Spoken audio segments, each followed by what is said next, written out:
welcome to Does the Team Think?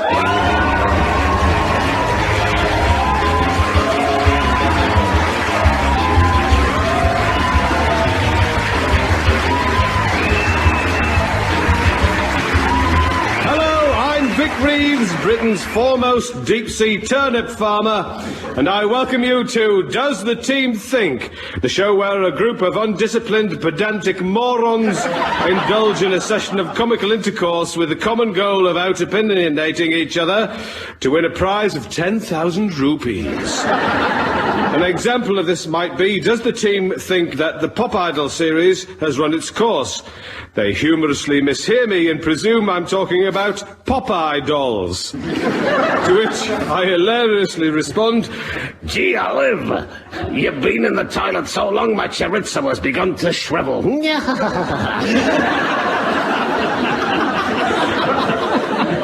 Who are you trying to be there? Yes, I was trying to be Popeye, thank you. Okay, yes. sorry. Innuendos are, you see, actively encouraged, accompanied by a raised eyebrow, which will be indicated by this bell. Which there isn't. Ensuring the speaker an extra doubloon. So, without further ado, let's see who might win that chest full of half-crowns. Joining me this week is Alan Carr.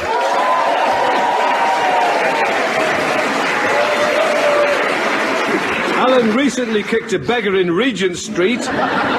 His shoe flew off and landed on the moon, right next to Buzz Aldrin's underpants. He loves lounging by the fire, toying with his pipe cleaner, and he considers chiffon to be the most romantic of all fabrics. Also joining us this week is Ben Miller. Ben is Britain's leading anthropological mystery, being the link between humans and sea elephants. With his face like several octopi in a battle to the death, eyes like sulphurous lagoons, and a mouth like a lizard's anus, he really is a sight to behold. Yet on the inside, he harbours pure, sublime beauty and vodka. Our next guest is Rowland Rivron. Hello!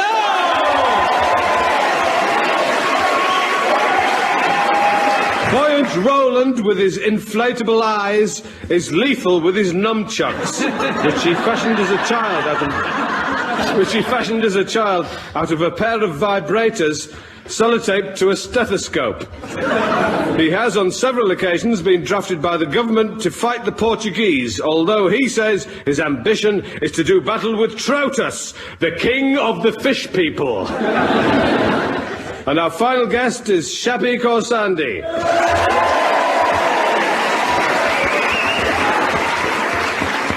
Shappi is Britain's first lady of fun. She enjoys farting into crisp packets and asking passers-by what flavour they think they are. She also owns a shop in the Balls Pond Road that sells police footwear called I Shod the Sheriff. Please, welcome our team.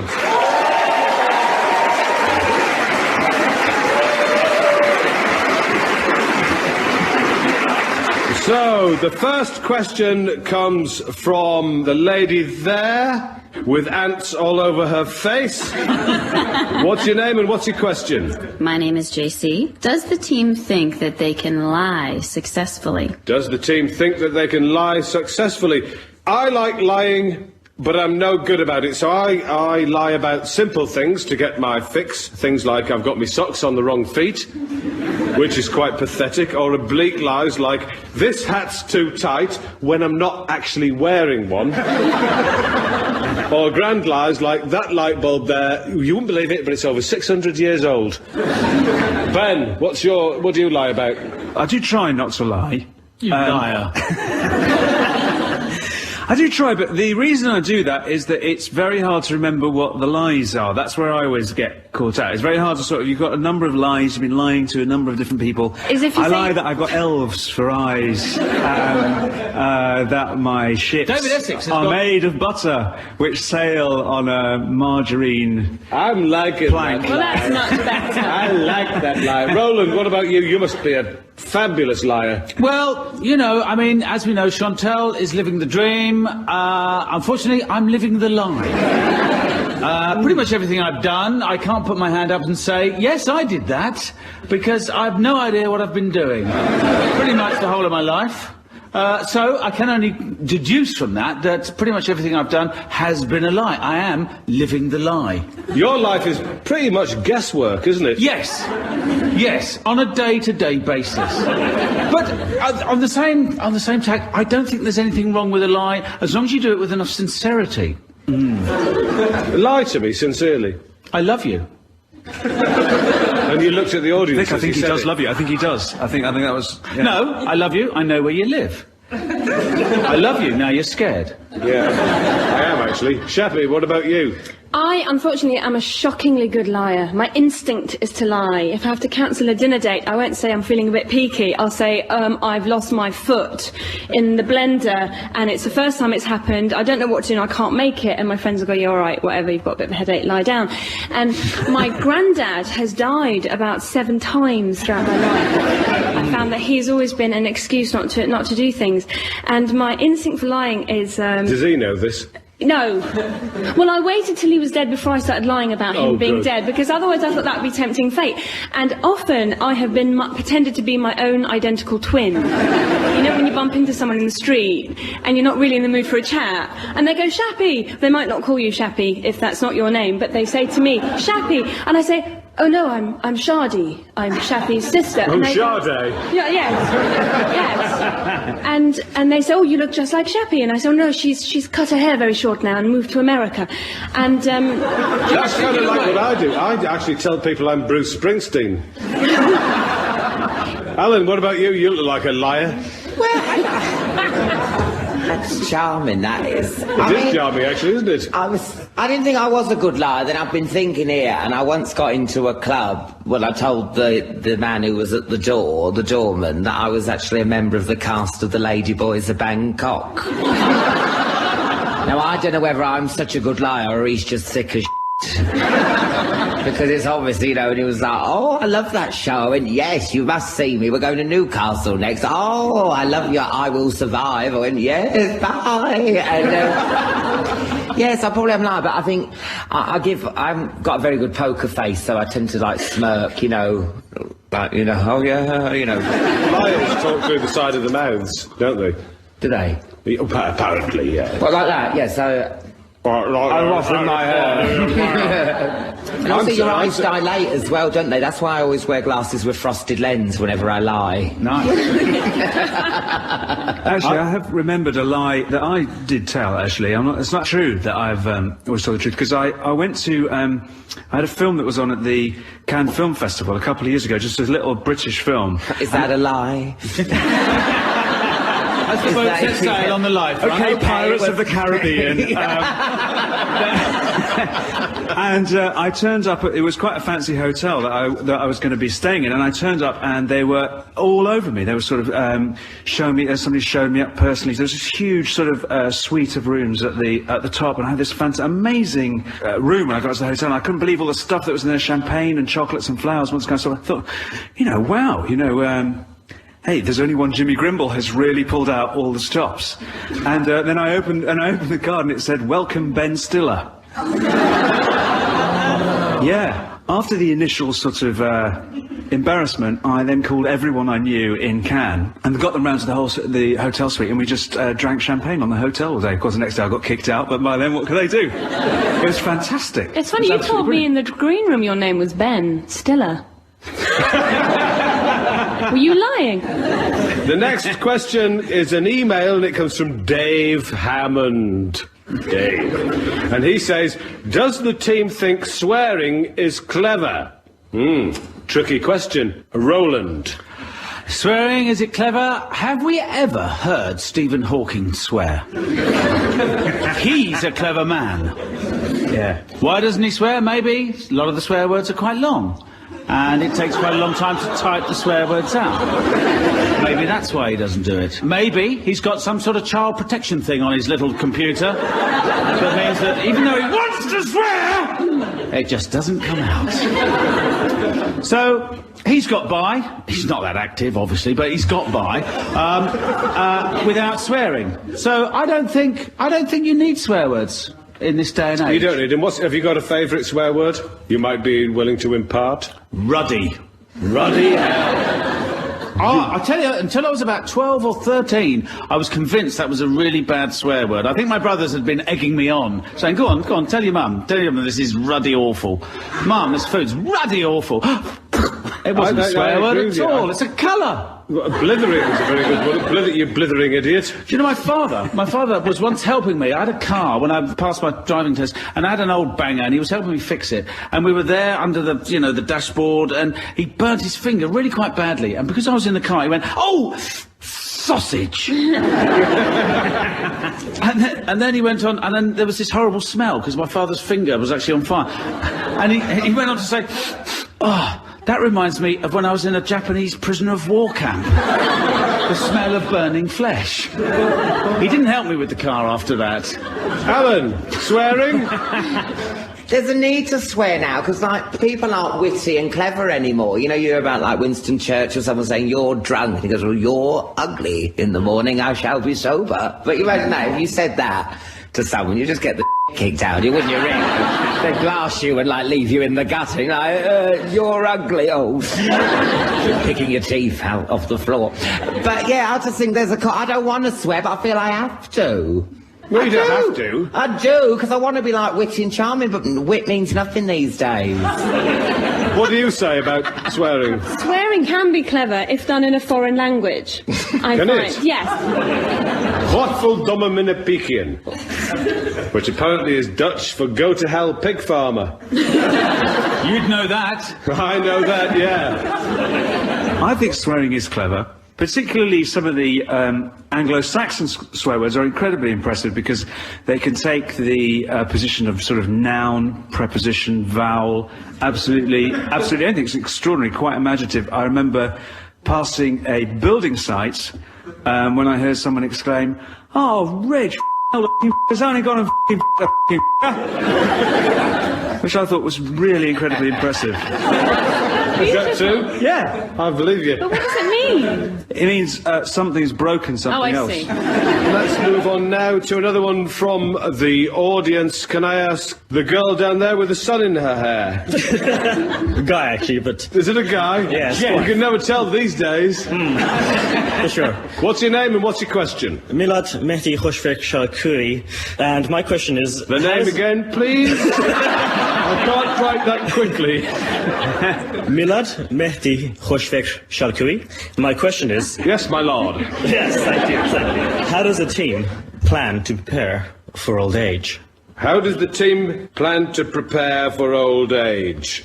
I plan to get some polythene for the mattress in the back of my van. And I've tried anti-wrinkle cream for some time, but my still look like a pair of old walnuts. How about you, Ellen? Well, I think I'm preparing already for old age, because I know, you know, when you turned over to Chip and Pin, it was a nightmare for me, because I was sitting there at the... Are you talking about the cartoon? No, actually, the debit cards just moved to Chip and Pin. Oh, I love Chip and Pin. They're so funny, aren't they? They can only be glove puppets. I'm sorry, Chip and Pin, Yeah. Dragon they're Rock. great, aren't they? It's the same. What's that, Chip? Hello, Pin. I know a song about you, Chip and Pin. Chip and Pin. Anyway, no, I was just at the supermarket and I felt really old for Chip and Pin, and then the woman said, "What's your 4 numbers?" And I was like, "God, I'm not Rain Man, do you know what I mean? I can't remember all this, so I feel like I'm getting a panic button put in me downstairs toilet. Because I'm really prepared for it. I mean, plus I've been in the audience for Countdown, so I know it's definitely coming through. It was so funny when you're in there, because the floor manager comes out and you can see how old everyone is. She went, right, if anyone's got AIDS, just turn them off. And I was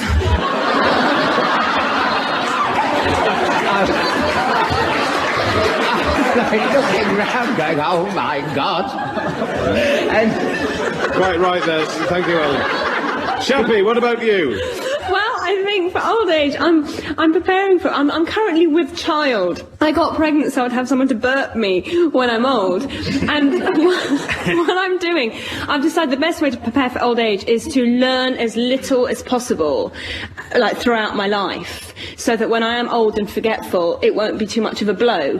Like, I don't know ask me anything, I won't know the answer. I don't know. I couldn't explain anything to anyone about anything. So I think that's the best preparation. I'm just going to sit there and rock. That's a very good idea, actually. My grandmother, she didn't say anything for about 4 years, and this is perfectly true. And then Idi Amin came over to Britain. This shows you how old I am. Idi Amin came over to Britain to meet the Queen, and my grandmother hadn't said anything for 4 years, and then it was announced on the news, Idi Amin's coming to visit the Queen. She said, for the first time in 4 years, I hope he brings his sandwiches with him. And that's all she said in the final few years of life.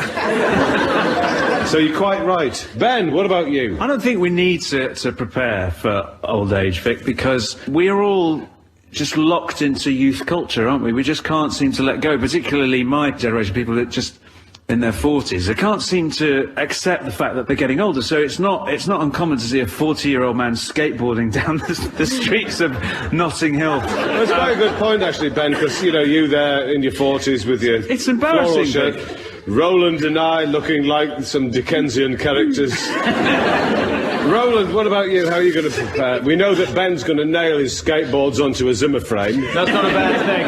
I thought maybe I'd just hang out at Rolling Stone concerts and just, you know, be with people that are infinitely older than me. But then I thought, no, maybe I'll take a leaf out of Mick Jagger's book, because he presses leaves, you know.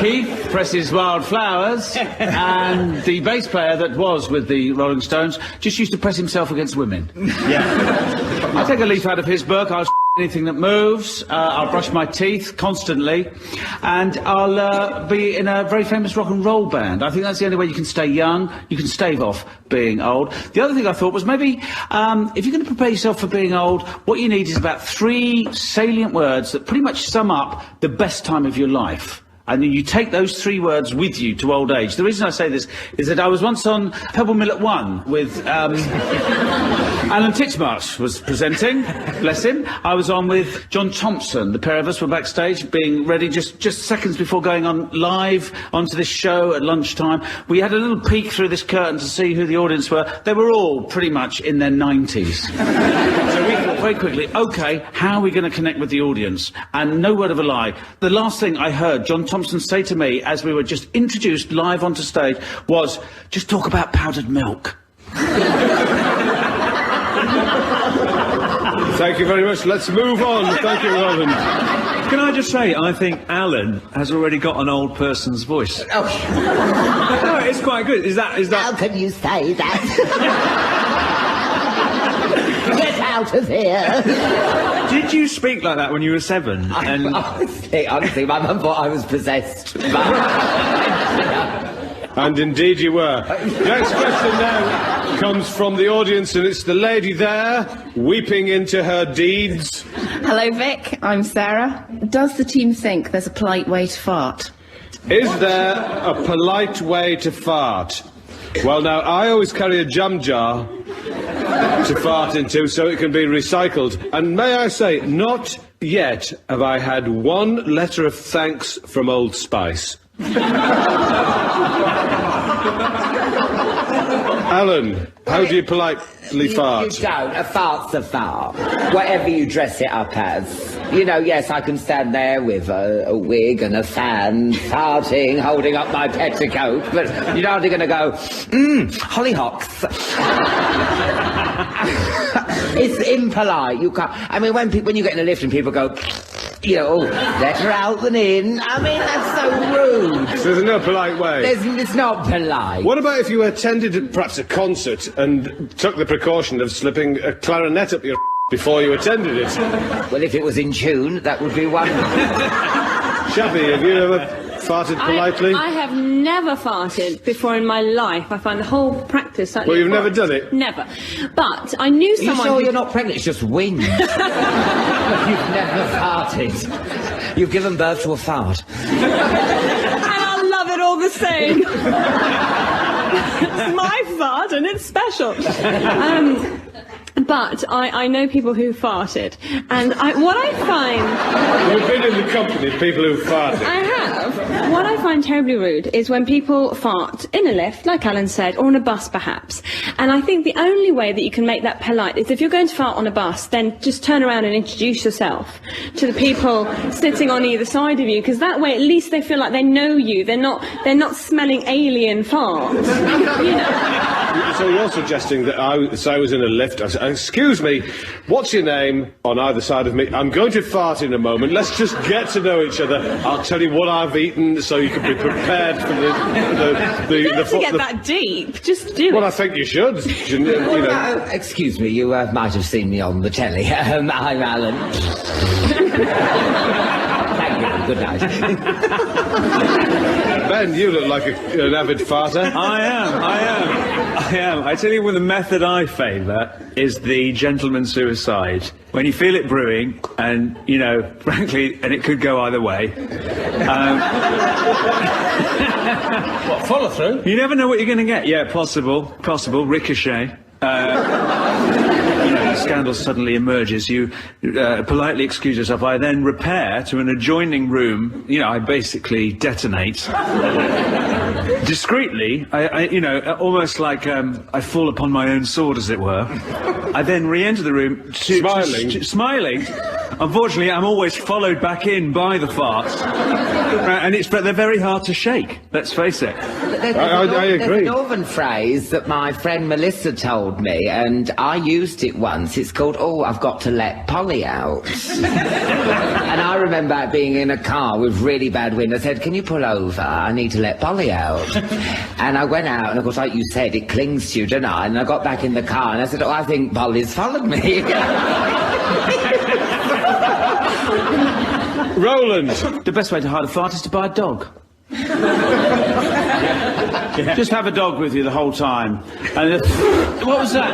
I don't know. Dog stinks, doesn't it? Well, I'll tell you what, we'll leave that there. I'd like to just leave you with this thought. Do sparrows fart? Anyway, the next question is an email, and it's from Jane Bishop. And she says, does the team think they're cool? Now, Rowland, you're the coolest person I know. What's your secret, apart from the suppositories? My secret to being cool is ignoring myself.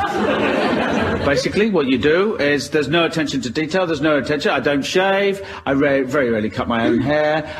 Washing, thing of the past, as we know. We inspected my boots earlier, they've been on for 3 months. It's just basically sort of become dishevelled, and at the same time you'll find that you become admired. And lean on a pitchfork, whenever you can. Try and get as much forking in as you can do, yes. Ben, you look pretty cool with your windswept hair. Thank you. And your floral shirt. I think I am quite cool. Well, that immediately means you're not cool. I know. Isn't coolness just an excuse for laziness? Yeah. And apathy. Yeah. You know what I mean? Like It's those a kind guys that are too cool to smile, like Yeah. rappers. I don't like when I meet a rapper. But they're not cool. None of them are When you meet a cool. rapper, when did you meet a rapper? And did you get pregnant?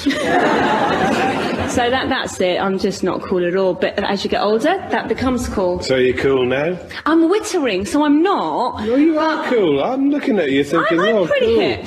I'm going to be a cool Alan, old you've woman. never been cool and never shall be, surely. He's right. He's right, and I hate the fashion at the minute. How are we supposed to dress cool? It's all out, and it's skinny fit jeans, neckerchief, straggly hair. I mean, I don't want to look like David Essex. Would you accessorise without a dog on a piece of string selling pegs? Alan, do you know what would make you look cool? What? One of those beards that looks like it's been drawn on with a biro. Really thin. Really? How? What? Please tell me. Do it now. Okay. I'll sort you out like, lovely, ooh, yes. ooh, that's nice. No, but it's horrible when you're looking for clothes. It's like you think, I'm only 30, but you still, you can't dress like a 20-year-old. I don't know if you've done this when you've been in a shop. It happened to me before Christmas. And like someone, fat ugly bloke went for the same outfit as me. Then I realised it was a mirror. Gets you there sometimes. And now, finishing off with my question, my personal question, I'd like to ask the team, is riding on the back of a giant eagle the most impressive way of entering battle? Rowland. It depends which century you're talking about. Now, man, now. Really? Well, you see, I sort of had you down as an eagle-flying battle person sort of a couple of 100 years ago. No, that's when it started. Really? Yeah.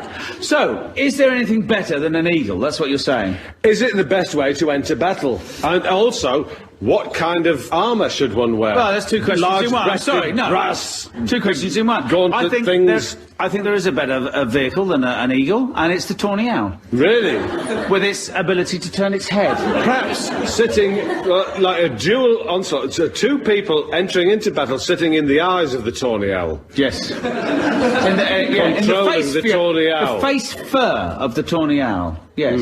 Only because it's got pretty much 180-degree vision. Ability to move its head so it can see when it's having the kicked out of it. Yeah, well, I'm not so sure about that. I'm sticking with the eagle at the moment. What about you, Ben? I think, in a way, you're missing a trick with the eagle because the eagle's such an impressive bird anyway. The opposition might think that you were trying to sort of big yourself up in some way. So I would perhaps choose a slightly less impressive animal and use reverse psychology. Think he must be hard.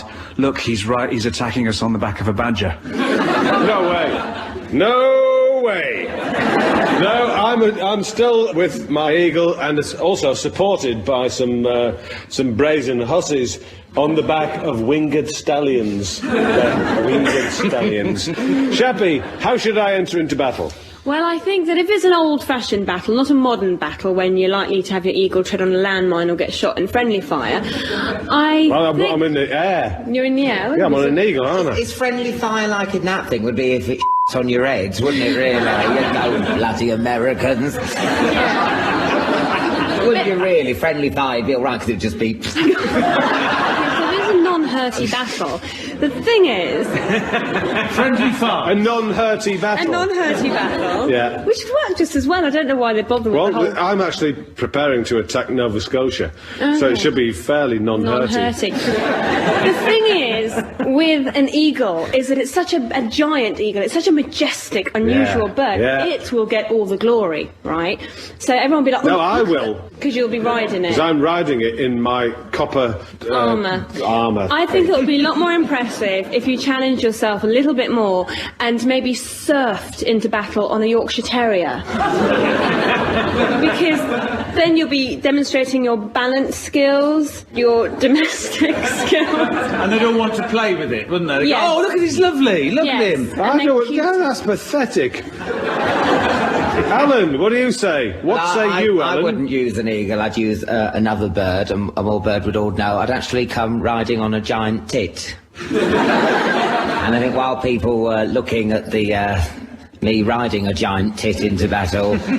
While they were laughing, I would attack Nova Scotia and claim it for myself. But obviously, if for insurance reasons, I would have to wear a helmet and have an airbag attached to the tit. Thank you, Ellen. Well, I see you're all mocking me in my forthcoming attack on Nova Scotia. Well, my friends, that concludes today's thoughts. I sincerely hope you leave us undistracted. Thank you and goodbye.